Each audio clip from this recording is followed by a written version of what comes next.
good morning, good evening, and good afternoon, depending on where in the known world you are. Welcome back to The Crown Between Two Roses. I am Countess Lilya bint Hazir. And I am Countess Beatrix. And thank you for joining us today. Today we are with their Royal Majesties Felix and Madeleina from the Kingdom of the Middle. Before we start our interview, we will do the acknowledgement of the First Nations people. So good nobles, we come here together in the spirit of fellowship, deepening of skills and sharing of the knowledge. It is in this context that I, Countess Beatrice Maria Malatesta, on behalf of my kingdom, acknowledge the traditional owners on the lands upon which we gather. We recognise their continuing connection to the land and culture and pay our respects to elders, past, present and emerging, and elders from other communities who may be here today. Thank you so much for joining us, Your Majesties. We're very excited. Thank you. So you told us that we could ask you questions. So I saw this, and I heard this, and I think this was just an amazing show of respect, what you just did. So could you kind of tell us how you, when did you start? I mean, how did this come about? Could you kind of tell us a little bit about that? Because this is something that we don't do in the United States, but I really think it's really amazing that you're doing this. It's come forward from the reconciliation movement, okay. Recognition of the Indigenous peoples of Australia, and is a protocol for meetings and gatherings to acknowledge those first owners, the First Nation people of the land on which we gather in Australia. And it's the acknowledgement that we use has been adapted by one of our royal peers, Lochac, so that we can use it within the SCA context. Well, I think it's amazing. I think it's wonderful, and you've already taught us something that we can try to be better. I mean, if you haven't seen, we've had some turmoil here going on in the United States, and I think that that's a tremendous acknowledgement and a healing tool that you're doing. So I didn't mean to take the meeting off. It was just really stunned by that, and I'm really amazed. And I think that's just a really thoughtful and wonderful thing that you're doing. Thank you. So for me, I'm quite passionate about it. I am Indigenous, so it is something that I very much enjoy doing in these kind of meetings. So we usually ask their majesties of every kingdom that we've been interviewing if they know where the kingdom device and name came from, or a history that goes with it. Well, would you like to start? I want to see what you have to say. All right then. So the Mid-Realm is an ancient and mighty kingdom. We were created in AS4. And out of the West Kingdom, the Kingdom of the Mist was the original kingdom. And then we had the East Kingdom. And the great and mighty Proudest of the Bow came forth and fought in a tournament. And he won the day.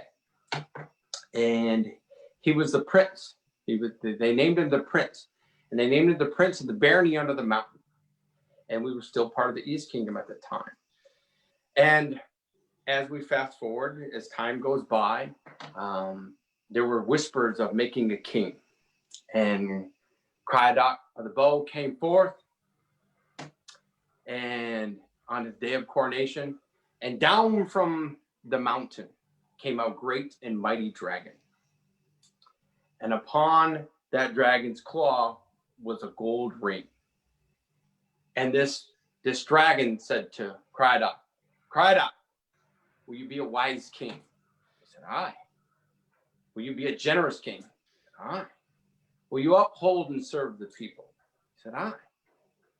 And the dragon took forth from his claw the ring. Proudest placed that crown of gold upon his head. And the dragon said, Proudest, I'm not finished with my gifts yet. I have a banner for you so that all would know that you were my friend. Would you accept it? Proudest, not being a fool, said, who am I to argue with a great and mighty wise dragon? I shall accept this banner. And upon that banner was a red pale that divided the east and the west. And that banner stood forth, and all that came against us trembled. For the dragon did pledge it to us. If any come against you in your kingdom, I shall rise up and I shall defend you. And that is something that I just made up today. So there are historical elements there. So Crydock actually was our first king, and he was the prince, and he did live under the mountain. But it's something that we were scrambling because we found out about 2 hours before this was going to be questions. Like, no one knew. I'm like, all right, I got a story. Well, they do know, actually. There are many people who know. And so none of them are heralds, though.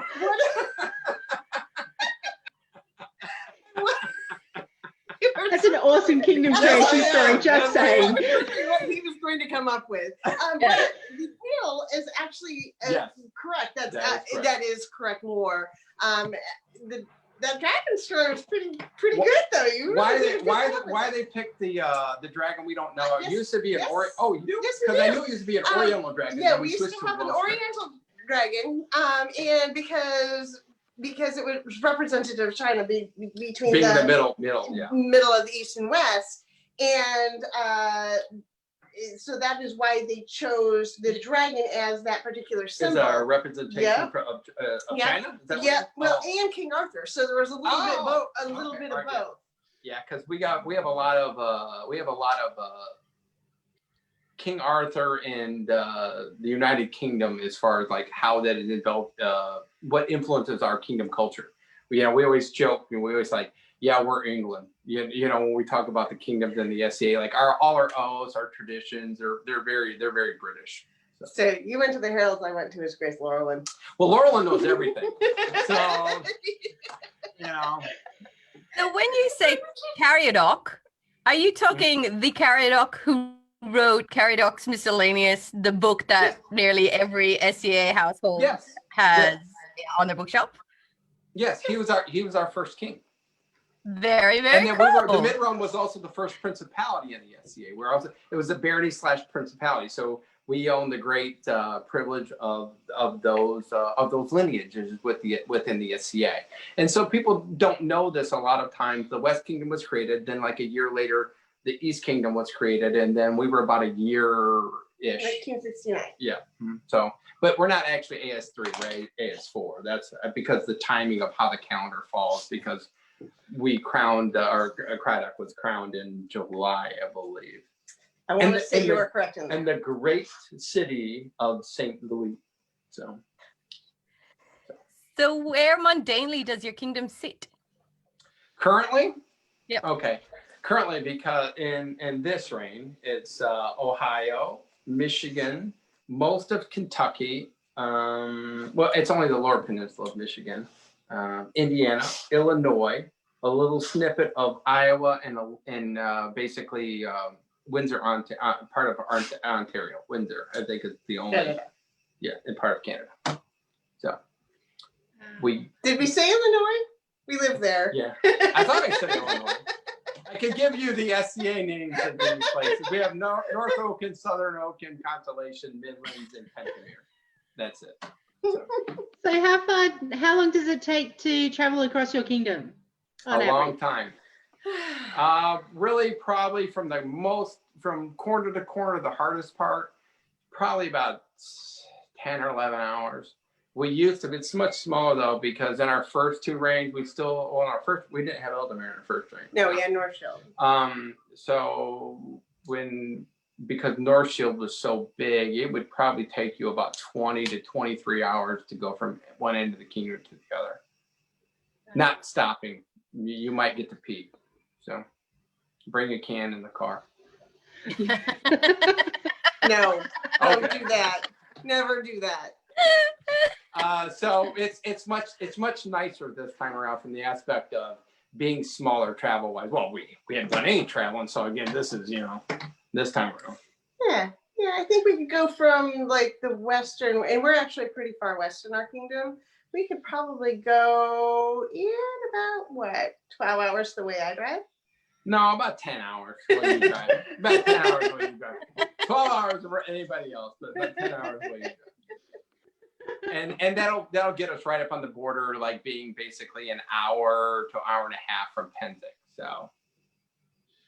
Nice. So what is your kingdom known for across the known world?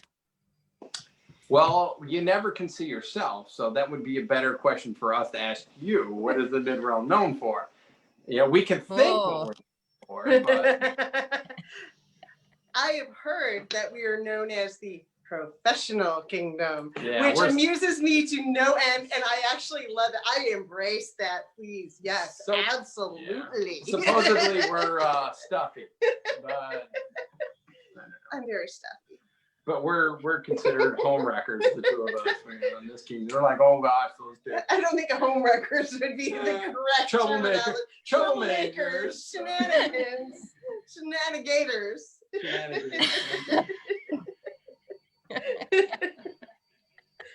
There were no homes wrecked. Ours. You're anti. I won, and she's like, I'm burning the house down. You're not coming home. I got rid of all the silk. No longer allowed to come. Well, are there any traditions that your kingdom has that you love to share or that give you great joy? Why don't you go first on this one? Because we have different ones. Yes, we do. And actually, this is something that gave me great joy today because as we were thinking about this, there are many, many things that I think are really unique about the Mid-Realm. The Mid-Realm is really, really queen-centric. They really revere their royalties in a way that I don't hear or necessarily always see some of the other kingdoms doing. And with that comes some kind of great responsibility. So that is one of the things that you can feel truly royal in this role. And playing this particular game and going to events. Participating in this organization. Not a game, it's an organization. All right, dear. For some it's a game, for some it's a religion, okay? Let's be honest. Right. And so I think that's one of the things. And then another thing, and this is the heart of all of the Mid-Realmers. You won't see many of them without a piece of Mid-Realm on their wall in the form of a scroll for an award. Certainly right now it's a little more difficult, but if they're not so. Well, yeah, we have been mailing things out, but if people are given an award, they get a very beautiful, unique piece of art. And that is one of the things that is just amazing. And it amazed me, our first and second ring, as we were traveling a little bit and people didn't do that.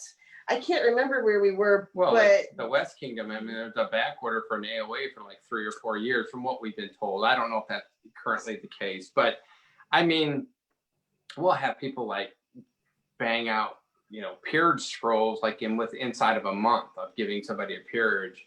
And I mean, and it's just at a very high level. It's not something that looks like it was printed. These are all hand done. Some of them, people are using period inks, other ones are not, it just all depends, and there's just a lot of skill. I believe that the West Kingdom and the East Kingdom have a higher skill level as far as calligraphy and illumination than our particular kingdom. Oh no, they'll tell you. You talk to the scribes, they'll tell you. Not telling any tales out of school, but we're like right up on it. And the fact that we can go ahead and produce these scrolls like you talked about in such a quick fashion, you're absolutely right, because the people will research your persona without you knowing it, and they'll give you something that's really very unique for you. Yeah. And so these are not mass produced. These are all, it's just the artist is creating these things. So that's a really good one. I didn't think about that one. That's a great one. It's one of my favorites, very honestly. That was something that it was very striking because being able to As we hand out an traveled. award or a piece of art like that, just unreal. I mean, as royalty, I mean, to be able to do that, just and all that time those people put in on that. I mean, you And can't ever sometimes say thank you enough. at the events, we have been known to go, oh, hey, this person needs this award, put that on our court list. And there will be a scribe sometimes at that particular event that just says, okay, Battle scribes. That's what we call them, battle scribes. We call them battle scribes. Yeah, it is just amazing. And in the conditions, they're making this beautiful art in these crazy conditions sometimes. Midwest, the humidity's nuts, you know, it's raining. Did you want to, because we've got a million traditions. Do you want to talk about any other ones? Before I no, jump in? you have a turn. Well, because then I'm just going to talk about the knights. I don't want to just talk about the knights. All right. So I'll talk about the peers of the realm. The knights first started this. We all swear the same oath. And all our peerages have their own specific oath. And we understand that that's not the same across other kingdoms, you know. Like, you know, a lot of places you write your own oath. And so I find it very interesting, and I'm very proud of it as you spend time in this, that there can be differences between members of an order and the people that are sitting on the crown. And we don't do any War of the Roses stuff here in the Mid-Realm. We don't undermine the crown whatsoever. It's not that we're yes people. You know, we can have disagreements. We'll make our point. And if the, you know, a good crown will listen to the orders and not serve themselves, but serve the kingdom. But we all swear the same, you know, for each order, we all swear the same oath. We come in mass and we swear the oath, and they mean it. They're there. They're not just swearing to serve the crown, they're swearing to serve the people. And that's such a strong part of our culture is that the peerages serve the people and the crown serves the people. And I'm just really proud of that. And then the other thing, we have this really cool ceremony. It's called the horn ceremony for the members of the chivalry. And only members of mid-realm chivalry. So if you moved in from kingdom, you could still participate. But if you're not in fealty and not part of the members of the chivalry, it's like if you move out of kingdom, no, you know, you swore to outlands. I'm sorry, you know, next time around when you move back. And we all stand around and we talk about not ourselves. We don't tell no shit there was stories. We talk about the virtues. We talk about, she's hitting me because I swore. We talk about you know, how we can make the SCA better. You know, how this order can help other people. And those are the things we talk about when we drink a toast. So each person will take a sip from the horn. It was a Count Alaric, when he was King Alaric, had this horn made, and it has symbols of has effigies, carvings on it of various knights, members of chivalry, of people that are around the edge of it, and the people that are representation of those particular virtues. And so that's something that I'm very proud of. But there's so many things I'm very proud of in the mid-realm. I mean, we do all kinds of wonderful things. I could spend an hour on that. So sorry, didn't mean to talk that much. It's all right. No, it's perfect. So how did you get started in the SCA? Because you've mentioned that this is your third reign. Is that correct? This is our third reign. Our last one was 15 years ago. So it's been a little bit. So how did you get How we got started? Go ahead. Tell the story. It's an awesome story. Your story is better than mine. Tell the story. Your story's silly. That's good. I had a wonderful friend in high school, and loved her and her family and her brother. And I was going through my 20s, and I call it my misspent youth, for very, very good reasons. So I was there with my friends, and one of them was an SCA member. He happened to play a mendicant and personified a mendicant here in the SCA, and we were upside down on a couch with our feet in the air, giggling about something absolutely ridiculous. and he just nudged me and said, "Hey, I had this thing at the park." And we had a beautiful park in this area. It had these lovely stone bridges and this lodge with these two giant fireplaces on either end. Gorgeous park. Got this thing in this park. you should go to that guy. Here's his phone number. You should go to my friend, this guy, get some clothes and come out to the park this weekend. And so I did. I went to some stranger's house and he put me in one of those lunch boxes. And I went, this is great. This is really fantastic. And we went to, it's called Baronial Border War. It's still my favorite event, and it's no longer held at that gorgeous park. Yeah. But that's how I got started. I was upside down on the couch. All right. I think it's your turn.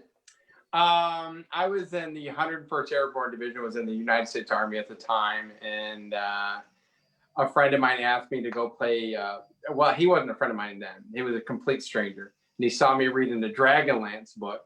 And he goes, hey, you want to play some tabletop games? And I was like, I like tabletop games. That'll be fun. So we're over there playing. And he said, hey, we do this fight. Or it's like, hey, are we going to fight tomorrow? One of the other guys says. And I look, and I'm like, because I used to do a lot of boxing and some other things. And I was like, I can punch a guy in the face still in a friendly manner. And they're like, no, we do the sword fighting thing. And I'm like, what? And I'm like, yeah, we got all this armor and swords in the basement. I'm like, we're done playing games. We're going to go right now. And they're like, no. And so I like shoved all my pieces across the board and lost as fast as I could. And they took me downstairs like 2 hours later. And they, this man that got me in, he was like gigantic. It's like a kid wearing the dad's clothes, nothing fits. It's hanging off you. I'm like, hit me, and he's, and so he hit me a bunch and he was like, well, he didn't break. Maybe he'll show up next week. And I came back ever since. So I want to tell a side story about not necessarily how we got started. So I'm going to tell a story about love because I love stories about love.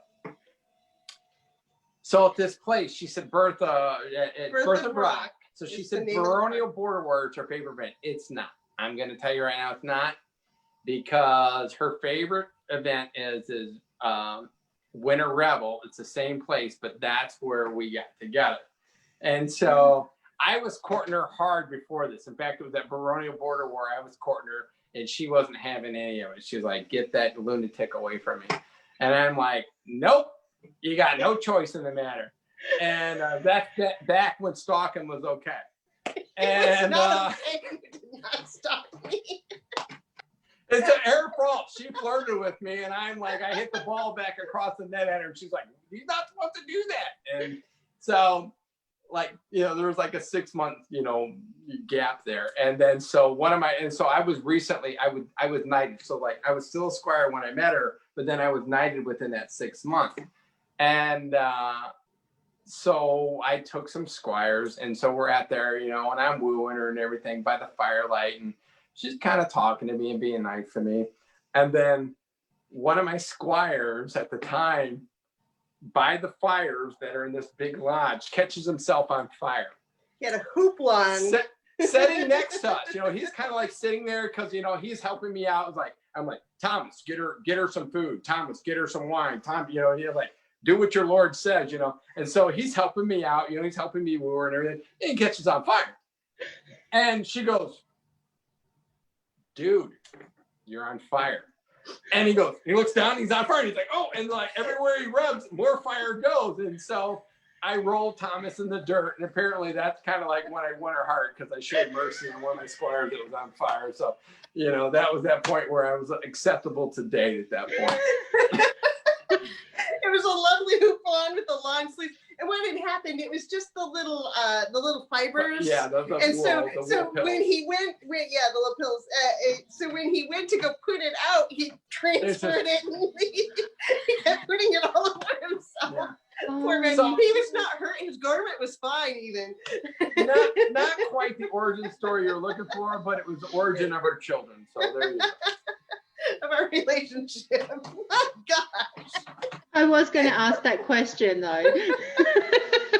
Oh, we already covered it for you. Sorry, like I said, you're going to have to keep us on a short limit. So what are your personas when you're not king and queen? She's a crazy lady from the 12th century. Well, myself. I'm a saintly individual from the 14th century. 12th century anything. Far too early. Far too early. No, we're the same.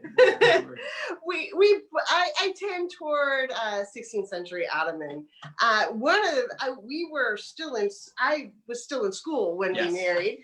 And finishing up my degree, having babies, and had a couple kids. And one of the things that I loved in the SCA is I thought I loved the Romanese, and I romanticized it like many people do. So one of my projects to do some credits was to follow their migration pattern over from India over to Western Europe. And I learned a lot. I learned a lot and realized that's not really anything that's going to be easy to do within the SCA. Their cultures, their customs. I don't feel like I could portray that accurately, and I still love that. So when we got together, and he won, and I went, oh, I probably should get very serious about some things. He was always very 14th century English, very prim and proper. Well, prim probably is not the right word. So very proper 14th century. So our first reading was very 14th century English, and we didn't do really anything outside. Yeah, it was completely 14th century. Except at Penzic, there is the Queen's Tea, and our first reading I had to host it. And my dear, dear friend, Mr. Zainab, made me a Ottoman coat, a 16th century Ottoman coat. And I put the coat on. Was that the fountain year? Yes, that was the fountain year. I put the coat on and went, oh, forget the 14th century stuff. This is what I'm wearing now. We also had that giant hammam in Mid-Rome Row. No, that was second reign. Yeah, we had a fountain. Been hitting the head. The big fountain. We had the big fountain the first one. It was just gorgeous, and so I went 16th century Ottoman. But I did like a ton of Ottoman in the second reign to help support you because the clothes are amazing. They're just unreal. You look so good in them, and they're comfortable, and I still wear them to this day.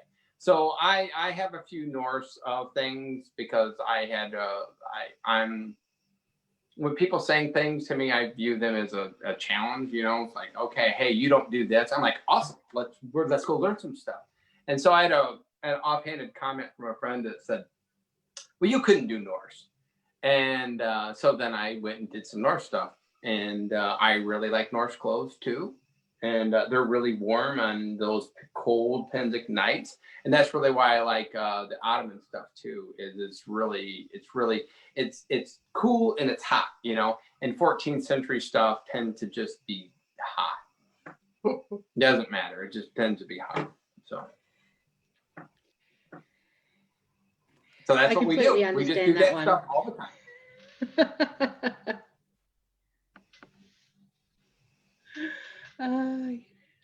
I'm waiting to see if I can 15 years between reigns. What made you decide to enter? I've been asking her to let me fight for like 15 years, and she keeps telling me no. And so she said, yeah. So what happened really is like 2 years before we went, we were hanging out on our downstairs in our area. And my friend at the time, King Uther, who you're getting ready to interview from the West, he sends me a message. Hey, Felix, come fight in West Kingdom Crown. I'm like, no, man, I don't want to come fight. And he's like, why not? I was like, well, it's not cool to win. And I know it sounds horribly arrogant. Not cool to win. Did you just? I know. And he's like, no, it's totally cool. Come on out and try to win. Be a test for these guys. And I was like, hey, sweetie, Uther wants me to come fight, and he says I can win. And she goes, really? Go fight. And I'm like, wait, can I fight and win? She goes, yeah. I'm like, yeah. First crown list I've gotten fighting 13 years, you know? It's like, it was only for Uther. Go where the fight is. I love Uther. And so, I had a lot of success, came really close to winning.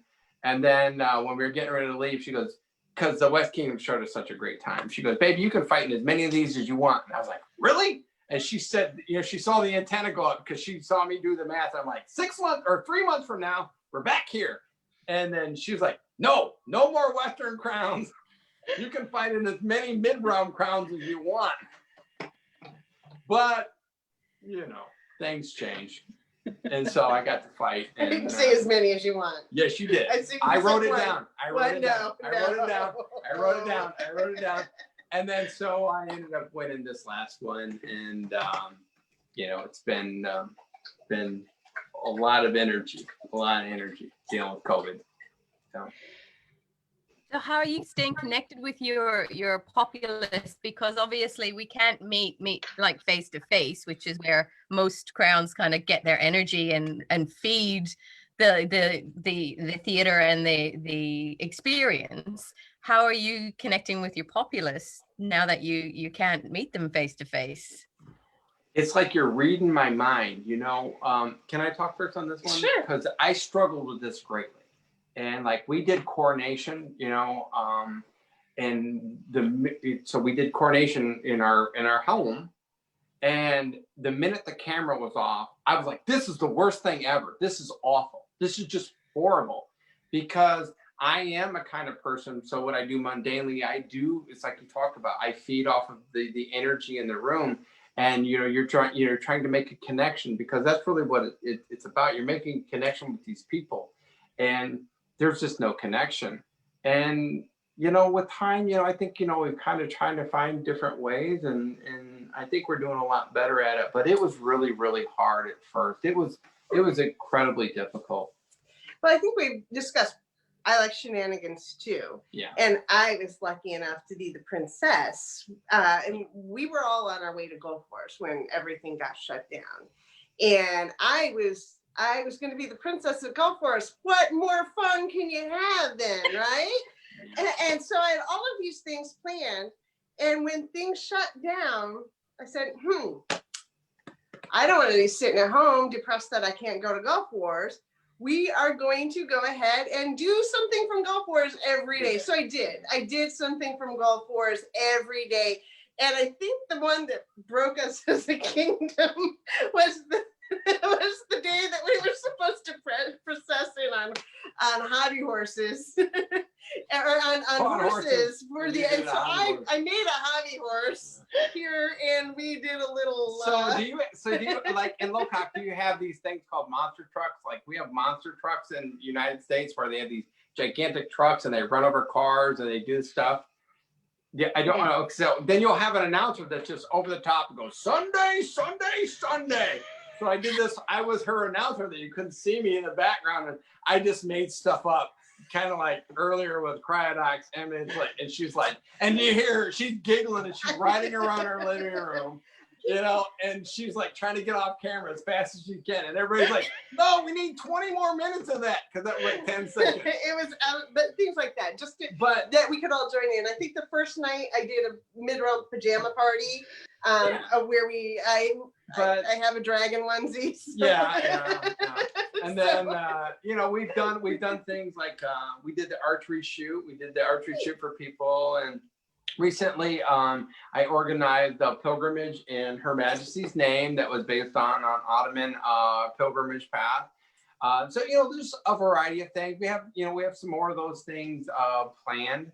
And really, we try to consistently get in front of the kingdom about once a month.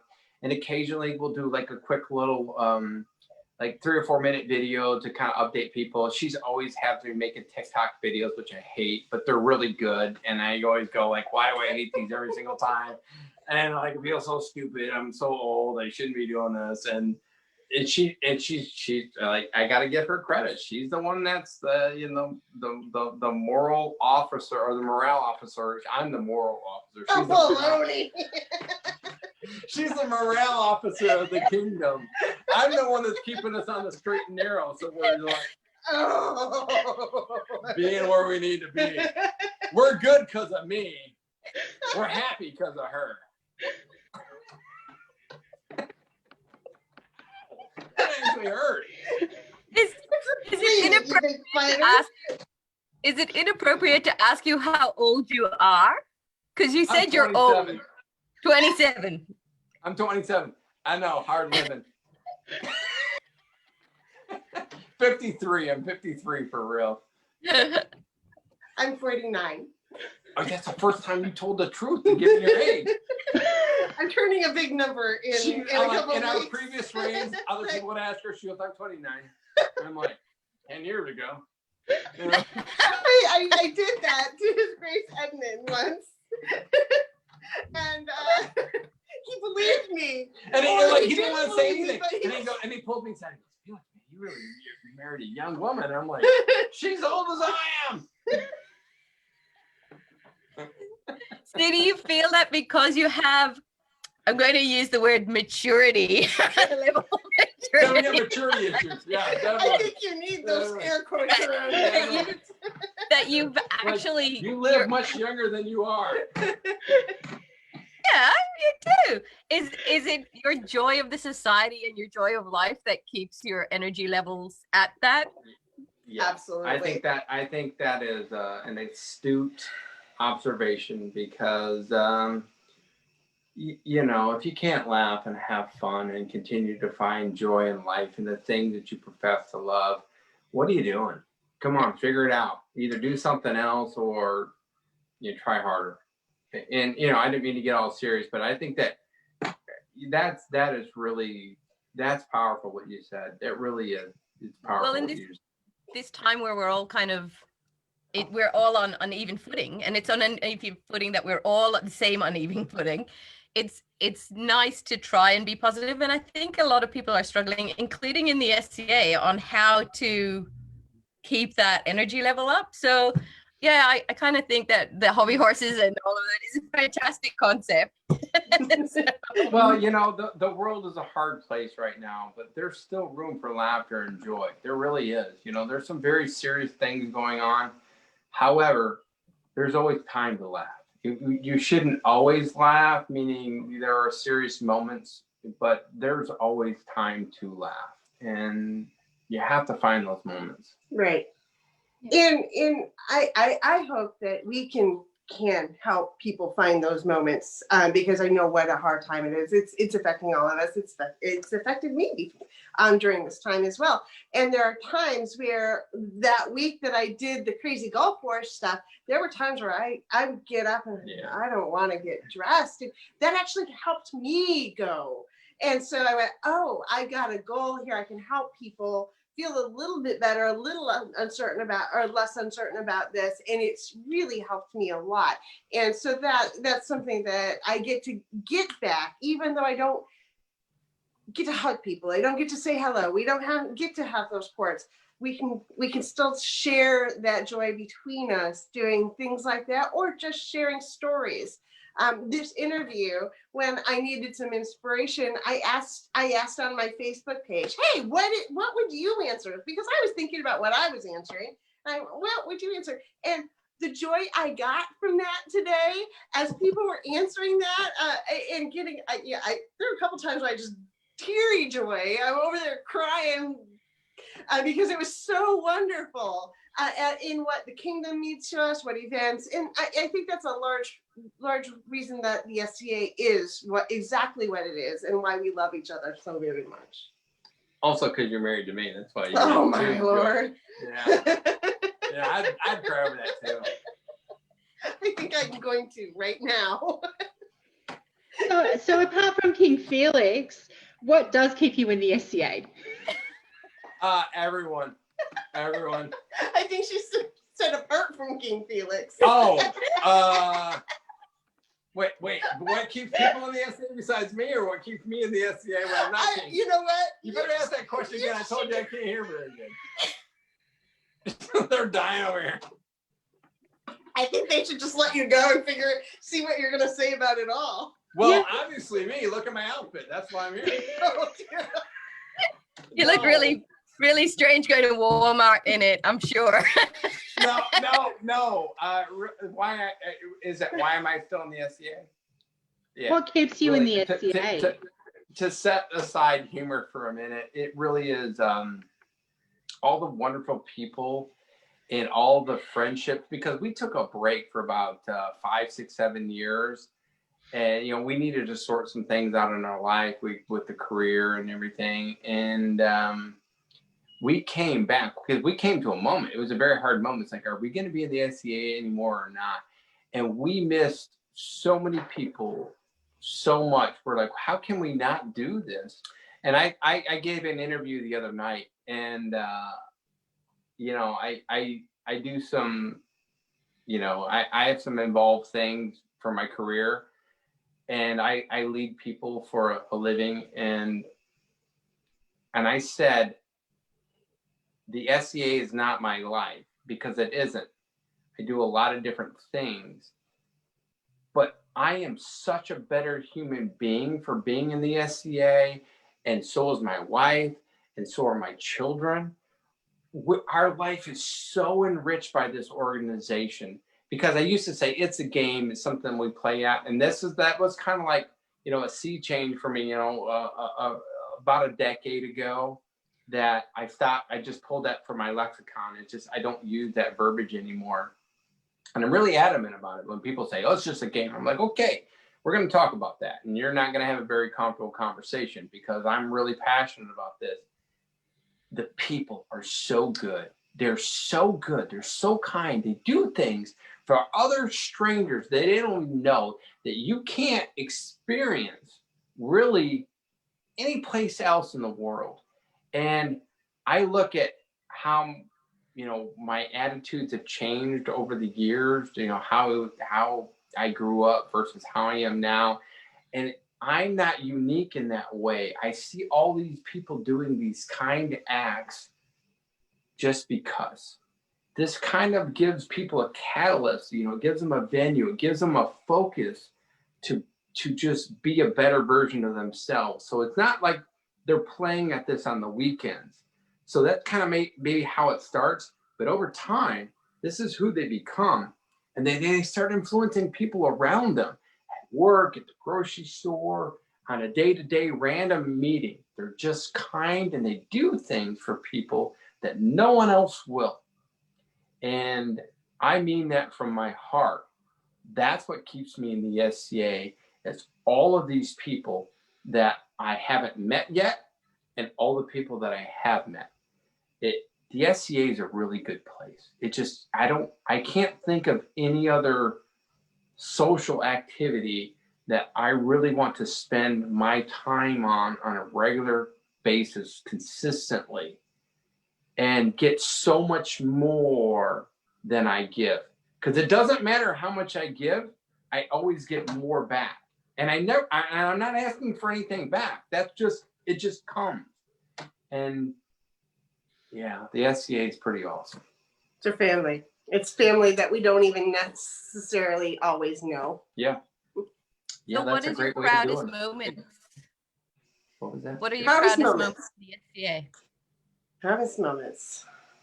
And they don't have to be winning a crown or, you know. Yeah, there's so many of those moments that just kind of stand out. The proudest one. That.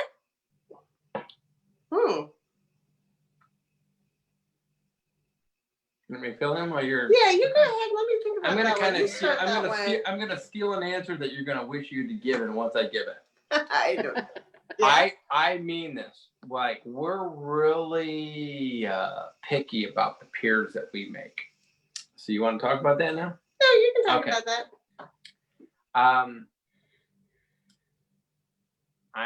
Being an honest individual, and I'll leave it for those that are watching or hear this later. They can guess at it. With the exception of one peer, we are extremely proud of all the peers that we've made. I think that that's the proudest moment, because the peers that we've made are so exceptional. They have changed our kingdom and other kingdoms in so many different ways. That was which was so great about being a crown is that it wasn't the things that we did. It was people that we recognized and empowered so they can go forth and do great acts. So we were just like the catalyst for that moment. You know, we were the launch pad, if you will. We really didn't do all of that much because they did all the work to get recognized. But for me, I would say the proudest moment is the peers that we've made, because we are so picky And we are really proud of the people that we made. I don't know if this is my proudest, but it's something that strikes me all of the time about being in this particular role, being queen, and it's those moments that you share that mean so much with other individuals that they remember for a lifetime. That you're busy, you've run from X, Y, and Z, and so the moment that always strikes me is when someone, and there's actually a game here in our kingdom. Don't make Madeleina cry, because if you tell her this about her, this is these situations, it'll bring on the waterworks for her. But it's that hey, you were here with me and made this moment special out of something that is just magical in their world. And I think that's what I love the most is seeing that magic reflected back at me, because we don't sometimes in this role as king and queen, you're busy, you're bogged down with the leading of the organization, and that's what makes me proud about doing it, if you will. It's just hearing you were with me, you gave me my AOA, and I still have the ring that you gave me. So yeah. I thought you were going to say Winter Rebel was your proudest moment. Will you stop with Winter Rebel? No, to Her Majesty's point, recently we have a person, she's our arts and science champion, and she's a member of the Order of the Laurel. And we didn't know her, it's just kind of like we kind of met her when we were Prince and Princess, and like, hey, I'm really impressed with this person. We should really take a look at her being an arts and science champion. Her Majesty was like, oh yeah, totally, definitely. And she'd spent some time with her. And then so over time, as being part of, the reign, we were talking to her, and we gave her AOA, and we didn't even know it in her first reign. And so all that stuff comes back to you. And, she's telling us, all these wonderful things, about us. And we're just like, no, we're not that good. We're just regular people, And I like how you took credit for that again. I was the one who told you that I thought she should be our arts and science champion. No, it was not. Ron Beck, I picked you. Don't believe her. It was me. But yeah, and she was so wonderful. Yeah, she's amazing. She's amazing human. So yeah. Anyway, so there you go. I completely understand what you're saying. We actually had the privilege to elevate Lilya to the Pelican. So that was definitely one of the highlights of my reign. And one of the other ones for me was my peer. I was a protege, and I got to give her county because they reigned. She reigned before me. Oh, that is fantastic. That is so good. That is. But those moments, right? I mean, they're gold. You can't explain to people unless they've been in that situation what that's like. Yeah. So I'm really happy that you had that opportunity. Those are some really good experiences. All right, Lil, you've been quiet. Tell us some stories about that. Come on, what you got? I have way too many stories. Myself and we have been friends for way too long.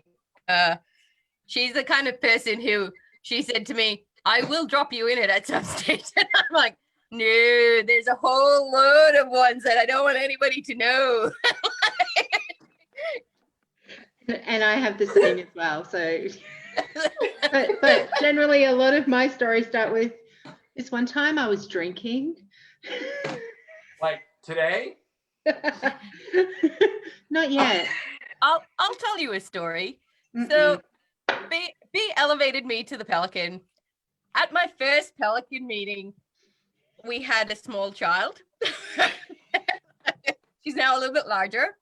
And I turned around to Beatrix and I said, I can't go to my first Pelican meeting because somebody looks after the kid. And she went, oh, leave her in the campsite.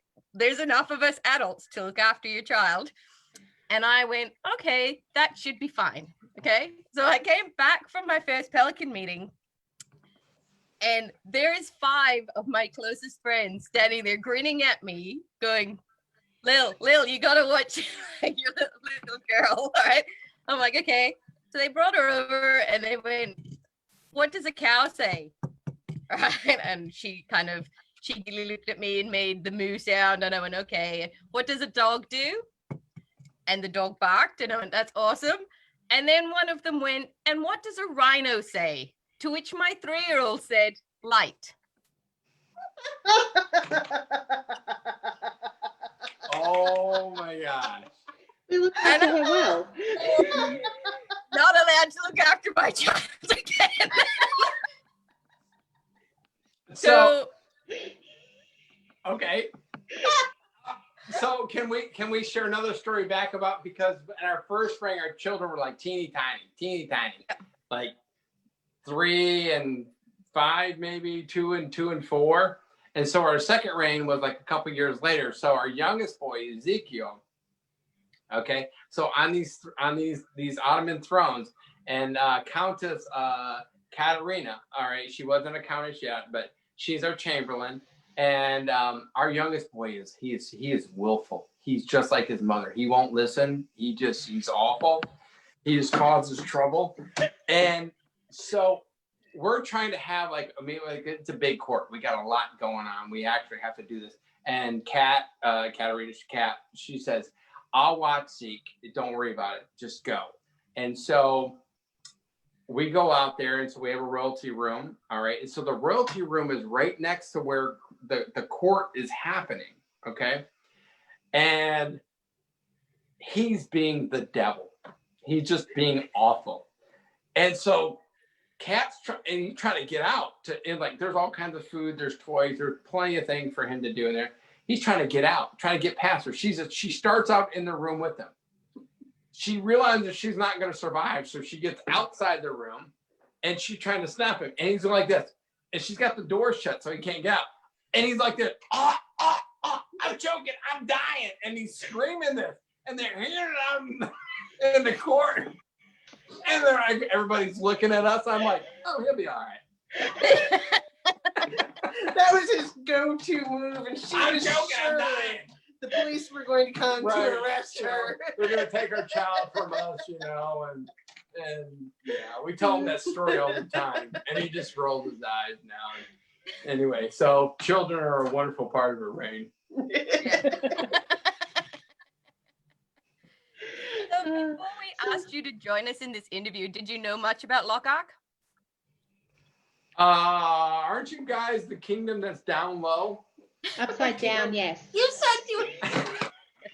I know it's down under, but I'm going to tell the down low joke. He thinks it's She said funny. it's bad. I'm like, I don't care. I'm telling It's not funny. I don't care. Stop laughing, please. You're just feeding him. It's fun.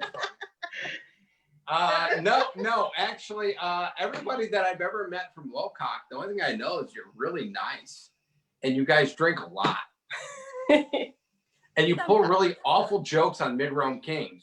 You get them to do shots, and then you give them milk, and then they end up puking all over the camp. I've seen them pull that joke like 8 times. I was like, when Lochac comes to Penzic, don't drink with these guys, and when they go for your milk, don't drink that. They never listen. They just end up. Well, you know that if we pull pranks and we give you crap, then we like you. Hey, everybody from Lochac, they've been wonderful to me. They've always been wonderful, and I mean that genuinely. You've always been kind and generous people, and always gracious. And I know we've had people from Lochac and Mid-Rome before, and people are just always really grateful. Like, it didn't matter if you give them a beer or some food. Everybody, whatever, they were just really kind human beings, and I've always really been impressed with the people of your kingdom. It's probably throwing people off because they go from joking to serious. They're like, "Is he telling the truth?" So, but I do mean that genuinely. I really like the people from of Lochac. So do you have a favorite story that you both like to tell when you're around a campfire having a couple of drinks? What, like besides these? Do you have a story that you like to tell? It's usually how awful I am. That's a story to tell. Because that's true. It's not like she's making We've done the fire story. Yeah, they've done that. I'm joking. I don't know if there's a favorite story. I just like to tell stories just in general about people. We kind of talked about, the SCA, the people in it. Like I see things in a lot of times that, because I'm a student of people. I see people doing things when other people, when they don't realize you're watching, and I tend to relate those stories.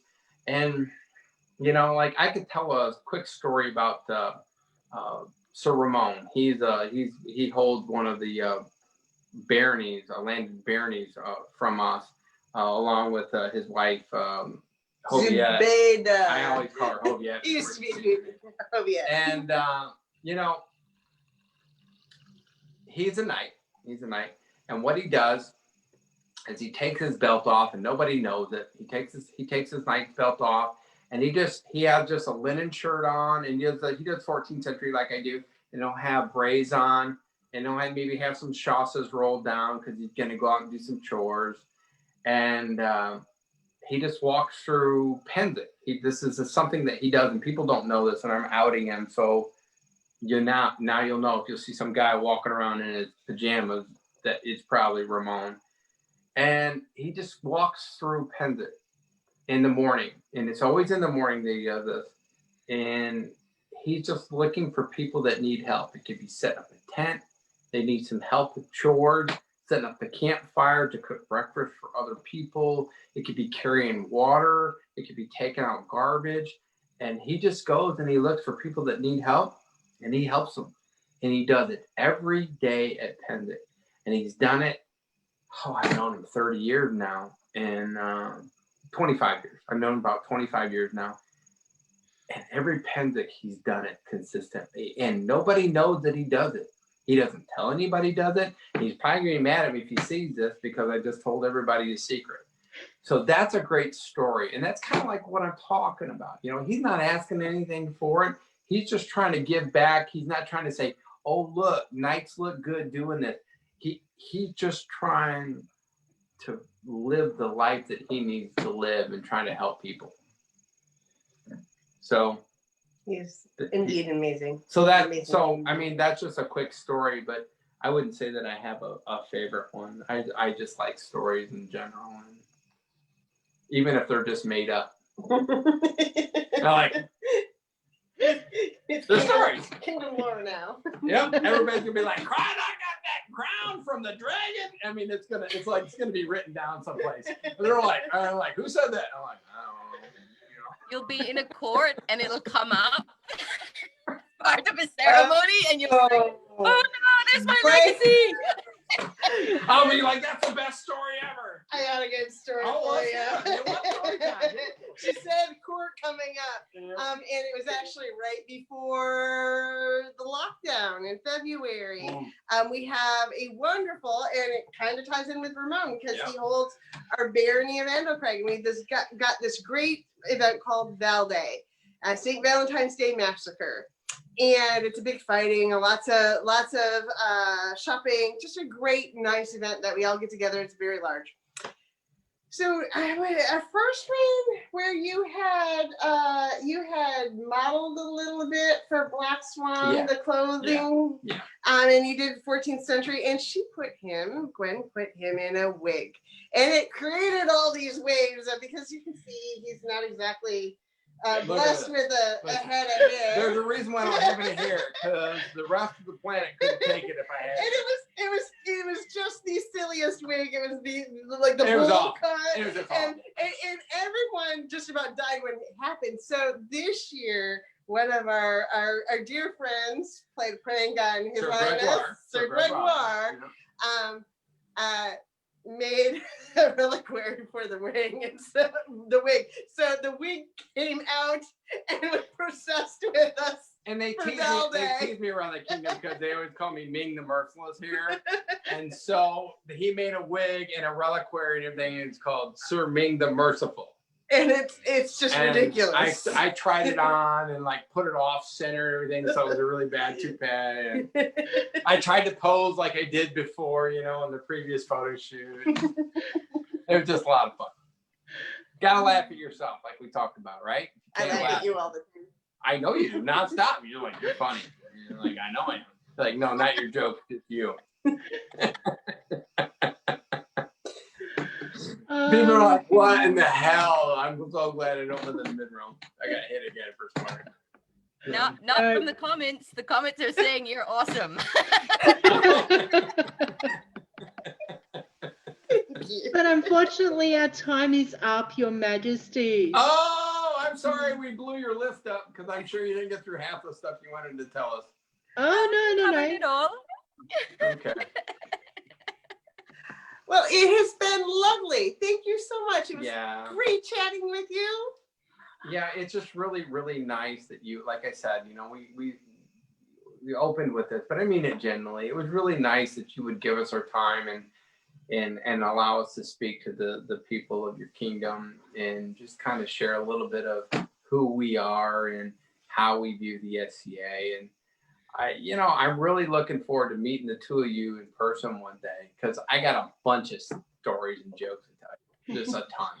Just a ton. I think there will be much alcohol involved in that.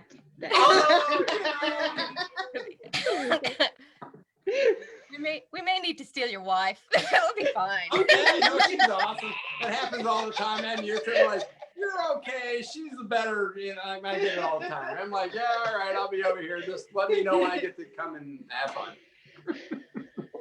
Thank you so much for joining us. You've made the known world just that little bit bigger so that our populace will think about traveling, and a little bit closer as well because we've found kindred folk. Thank you so much. And remember, anybody watching, to like, share, and encourage people to be good to each other. Could we say one final thing? If you don't mind? Absolutely. Everybody that's watching, come to the mid-room. We're worth your time. We'll show you good time. We would love to have you. We'll host you and make sure that you're fed and you're taken care of and you have a lot of fun. Let us know. Thank you so much. Thank you so much.